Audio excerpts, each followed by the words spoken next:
दोस्तों stock market आजकल correction mode पे है। रोज टूटता चला जा रहा है, रोज करेक्शन आ रही है निफ्टी के अंदर। वो स्टॉक निफ्टी के कंपैरिजन, अगर निफ्टी गिरी आधा परसेंट तो स्टॉक गिर जाते हैं 2-3%। और जो फंडामेंटल वी स्टॉक हैं वो 5-6-7% भी टूट जाते हैं। तो निफ्टी के अंदर जिस हिसाब से करेक्शन आ रही है उससे ज़्यादा करेक्शन स्टॉक में आ रही है, और पोर्टफोलियो जो है दिन ब दिन करेक्ट करता जा रहा है। तो क्या किया जाए? सारे शेयर बेच दिए जाएं? एफ आई रोज सेलिंग कर रहे हैं, अपने स्टॉक बेच रहे हैं। और एक नया वायरस आया चाइना में, इंडिया में भी उसके कुछ केसेस देखे गए हैं। तो क्या कोविड की तरह मार्केट में अब ऐसा ही क्रैश आएगा जैसे कोविड के टाइम क्रैश आया था? क्या मार्केट वैसे ही टूटेगा? तो दोस्तों मैं यही कहूँगा कि अगर मार्केट में करेक्शन आता है तो उसके लिए हमेशा हमें प्रिपेयर रहना चाहिए। हमें कुछ पैसा बचा के रखना चाहिए, अगर मार्केट में बड़ा फॉल आए तो उसमें हम थोड़ा पैसा डाल सके। मैं हमेशा अपने चैनल पे इस बात को डिस्कस करता आया हूँ आपके साथ। हमेशा 3 टुकड़ों में इन्वेस्टमेंट करनी चाहिए। एक हिस्सा आप स्टॉक मार्केट में लगा के रखिए अपना, दूसरा हिस्सा तब लगाइए जब मार्केट में करेक्शन हो अच्छी खासी, और तीसरा हिस्सा तब लगाइए जब मार्केट में बहुत बड़ा क्रैश आ जाए। तो 3 हिस्सों में मैं बाइंग करता हूँ, और मैं अपने चैनल के थ्रू कई बार मैंने ये बात शेयर की है। तो दोस्तों मैं आपको बताना चाहता हूँ, आपको आपके मन से जो डर है एक वो ख़त्म करना चाहता हूँ। मैंने काफ़ी सारे निवेशकों से बात की, मैंने ज़्यादातर सीनियर सिटीजन से बात की, जो क्योंकि हमें बड़े बुजुर्गों का ज्ञान हमेशा लेना चाहिए, और बड़े बुजुर्गों से हमेशा कुछ ना कुछ सीखने को मिलता है। क्योंकि उन्होंने बाल अपने ऐसे सफ़ेद नहीं किए, उन्होंने बड़े पापड़ बेले हैं, बड़े पापड़ बेल के उन्होंने कुछ लर्न किया है। इतने साल का जो उनका एक्सपीरियंस है, तजुर्बा है, उससे हमें लाइफ में कहीं ना कहीं वो जरूर हमें हमारे काम आता ही आता है। मैंने कुछ सीनियर सिटीजन से बात की जो स्टॉक मार्केट में अराउंड 15-20 साल से है, 30 साल से है। किसी का 35 साल का एक्सपीरियंस है, तो किसी का 30 साल का, तो किसी का 20 साल का। तो मैंने उनसे जाना, बात करके उन्होंने कहा बेटा देख, स्टॉक मार्केट में न जाने कितने क्रैश आए हैं। हर्षद मेहता का स्कैम हुआ, उसके बाद वर्ल्ड ट्रेड सेंटर पे अटैक हुआ था, उसके बाद फिर 2008 में क्रैश आया, 2008 के बाद न जाने कितनी बार करेक्शन आई मार्केट में। कहते हैं हमारे ज़माने में 1990 में भी क्रैश आते थे। लेकिन हमने ये पाया मार्केट में जितने मर्जी फॉल आ जाए, जितना मर्जी गिरावट आ जाए, लेकिन जो रिटर्न जहां दिया स्टॉक मार्केट ने अच्छे अच्छे स्टॉक के अंदर, फंडामेंटल स्ट्रॉन्ग स्टॉक के अंदर, वो किसी एसेट क्लास में नहीं मिला। कहते हैं हमने कुछ शेयर हर्षद मेहता के स्कैम के टाइम बेच दिए, वो गिरते चले जा रहे थे। उनकी वैल्यू आज की डेट में 500 करोड़ हो जाती अगर हम वो शेयर ना बेचते। तो हमारा पोर्टफोलियो इतना गुना बढ़ जाता। आज की डेट में डिविडेंड भी मिलता, बोनस भी मिलता। किसी सीनियर सिटीजन ने मुझे बताया, उन्होंने कहा हमारे पास अगर शेयर रखे हुए होते तो आज उनकी वैल्यू 5 करोड़ होती, तो किसी ने कहा 20 करोड़ होती, तो किसी ने कहा 50 करोड़ होती।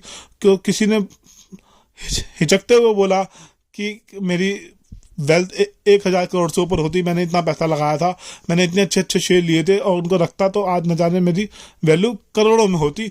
मेरी भी एक स्टोरी बनती, मेरा भी टीवी में एक शायद इंटरव्यू आता, मेरे बारे में भी बात की जाती, जैसे बड़े बड़े इन्वेस्टर के बारे में राकेश झुनझुनवाला, रामदेव अग्रवाल जी और भी बड़े सारे सफल निवेशक हैं, उनके बारे में बात होती है, तो शायद मेरी भी बात की जाती। तो ऐसी स्टोरी आने वाले समय में भी रिपीट हो सकती है। आप भी उन इन्वेस्टर में से बन सकते हैं जो आने वाले फ्यूचर में गर्व से कहेंगे कि हमने इस टाइम, इस करेक्शन पे हमने स्टॉक मार्केट में अच्छे स्टॉक में इन्वेस्ट किया था और उनको होल्ड किया, होल्ड करके हमें बहुत अच्छा मुनाफा हुआ।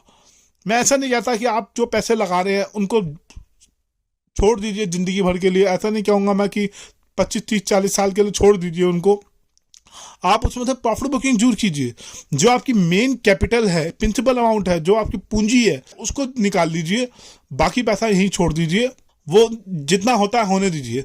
मेरा कहने का मतलब ये, अगर आपने 1 लाख रुपए लगाए थे स्टॉक मार्केट में, एक के 2 या 3 हो जाते हैं, 2 हो जाते हैं, 2.5 हो जाते हैं, तो एक निकाल लीजिए जो लगाया था, बाकी सबको छोड़ दीजिए, बाकी जो होता है होने दीजिए, भूल जाइए उसको 10-20-30 साल के लिए। फिर देखिए कितना अच्छा रिटर्न मिलता है आपको।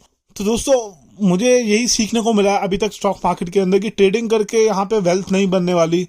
अच्छे stock, fundamental strong stock, branded company के अंदर आप इन्वेस्ट कीजिए, अपने पोर्टफोलियो को डाइवर्सिफाई कीजिए। कुछ पीएसयू स्टॉक ले लीजिए जो हाई डिविडेंड देते हैं, कुछ आईटी कंपनी के स्टॉक, कुछ फार्मा कंपनी के स्टॉक, कुछ एफएमसीजी के स्टॉक, कुछ केमिकल सेक्टर के, कुछ और डिफरेंट सेक्टर के, बैंकिंग सेक्टर के स्टॉक ले लीजिए। कुछ लार्ज कैप लीजिए, कुछ मिड कैप लीजिए, कुछ स्मॉल कैप स्टॉक लीजिए। हर सेक्टर के अंदर से अच्छे अच्छे स्टॉक जिनके अंदर डेट कम हो, ग्रोथ अच्छी हो, बैलेंस शीट में बिजनेस मॉडल स्ट्रांग हो और मार्केट लीडर हो अपने सेगमेंट के अंदर, कुछ इस टाइप के अच्छे अच्छे स्टॉक आप अपने पोर्टफोलियो में रखिए। जब करेक्शन आती है मार्केट में तो ऐसा सुनहरा मौका होता है, घबराना नहीं चाहिए, डरना नहीं चाहिए हमको। हमें ऐसे मौके का फायदा उठाना चाहिए। जो सफल निवेशक होता है, जो समझदार इन्वेस्टर होता है, वो ऐसे मौके का फायदा उठाता है, उल्टा इन्वेस्टमेंट करता है। मैं ऐसा नहीं कह रहा कि अभी आप मेरा वीडियो देखें, कल ही जाके स्टॉक मार्केट में शेयर बाय कर लें, अपनी सारी कैपिटल लगा दें। एक सिस्टमेटिक वे में प्लान करके टुकड़ों टुकड़ों में निवेश कीजिए और अपने पैसे को स्मार्टली इन्वेस्ट कीजिए, स्टडी करके, समझ के। स्टॉक मार्केट में अगर करेक्शन आती है तो उससे घबराइए मत। अगर आपका निवेश अच्छे स्टॉक में है, फंडामेंटल स्ट्रॉन्ग स्टॉक में है, तो वो क्रैक जरूर करेंगे, नीचे जरूर आएंगे, लेकिन बढ़ेंगे भी उसी तेजी से। जब इसके अंदर मार्केट में रिकवरी आएगी तो बढ़ेंगे सबसे पहले वही। देखिए दोस्तों, अगर कोई स्टॉक्स डबल या ट्रिपल हुआ है, 100 या 200% का रिटर्न दिया या 70% का रिटर्न दिए, तो अगर 20, 25, 30% करेक्ट कर भी गया तो उसमें घबराने वाली क्या बात है?